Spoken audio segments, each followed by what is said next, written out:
Day 8 of 420 focused on functions and parameter design. The goal today was turning functions and parameter design into something I can explain from the code instead of memorizing from a tutorial. I did not want a lecture that only sounded smart on paper. I wanted a Python-specific model that would still hold up once the sample code turned into a real service, CLI, job runner, or library.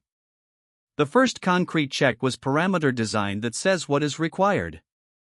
That sounds small, but it decides whether the code reads like a contract or like a lucky pile of implementation details that only works while one person still remembers the original plan. The second check was return values that make state changes obvious. That is where bugs usually start when the edge of the system is vague, because weak assumptions leak deeper into the code before anyone notices the meaning already drifted. The third check was call sites that do not need hidden context. Once that part was visible, I could name the data shape and control flow before stacking shortcuts on top. That is the moment the topic stopped feeling like tutorial vocabulary and started feeling like reusable engineering judgment. The implementation only started to feel solid once I could keep I/O, state changes, and pure logic separated enough that one failing edge stays easy to locate. In Python, that usually means the runtime behavior, object boundaries, and error paths all need to agree about who owns each decision. I kept returning to one more rule: prefer explicit Python over clever compression when another engineer has to debug it tomorrow. That shortens debugging because the code tells you where to look instead of forcing you to reconstruct the intent from scratch after the wrong behavior already escaped. The predictable mistakes were letting convenience hide where state changes actually happen and writing Python that runs today but stops explaining itself the moment the next requirement lands. They look different on the surface, but both come from letting convenience win over clarity while the codebase is still small enough to hide the cost.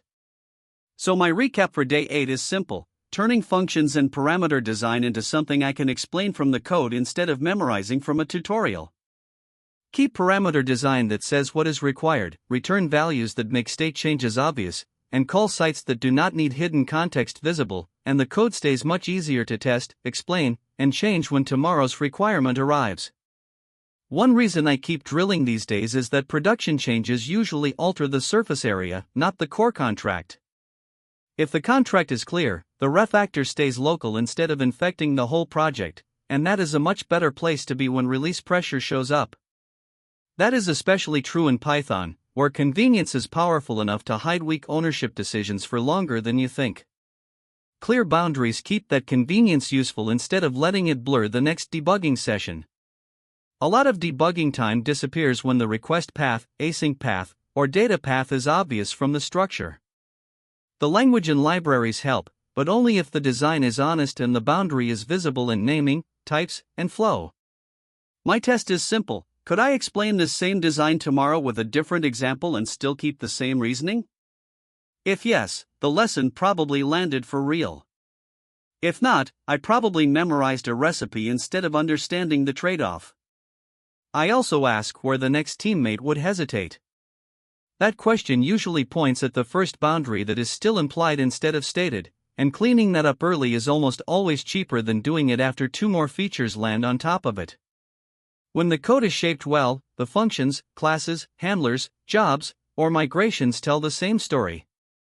When they do not, the mismatch shows up in review before it shows up in production, which is exactly where I want the correction to happen. That is why I keep practicing with one concrete path at a time. A small path is enough to reveal whether I understand the design or only recognize the tooling around it, and that is a much better signal than just getting the sample app to run once.